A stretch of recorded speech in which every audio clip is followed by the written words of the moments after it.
วันดีสนุกฟรีดีทุกวันวันดีโหลดฟรีได้แล้ววันนี้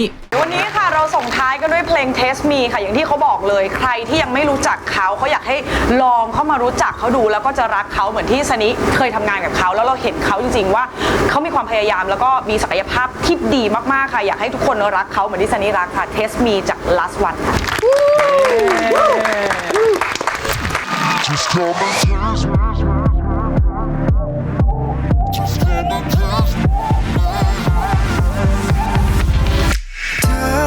เธอชอบพูดเล่นกันแต่ว่าฉันมันคิดจริงๆ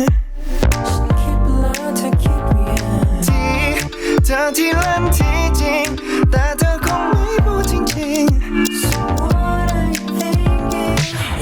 ไม่รู้จะเอายังไงเธอจะทำให้คิดไปไกลเธอบอกว่าจะต้องรีบไปมาเป็นชั่วโมงแล้ว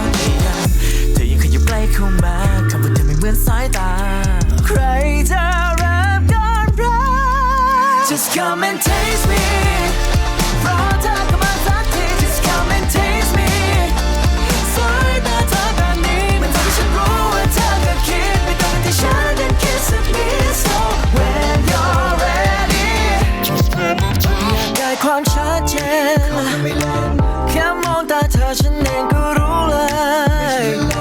แค่ไม่อยากเสียเวลาแล้วเกมเพลย์ Go go sing sing baby I'm not your friend I need to be more than friend ลองทักดูสักนิดเข้ามาชิดกันอีกนิดนะเข้ามาเพลงกันอีกสักนิดให้มันกระชิด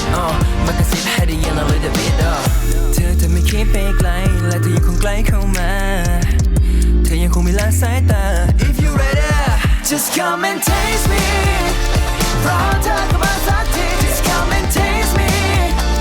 สายตาเธอแบบนี้มันทำให้ฉันรู้ว่าเธอก็คิดไม่ต้องที่ฉันนั้นคิดสักนิด So when you're ready just come and taste me come on come on ถ้าเธอต้องการ just taste me come on come on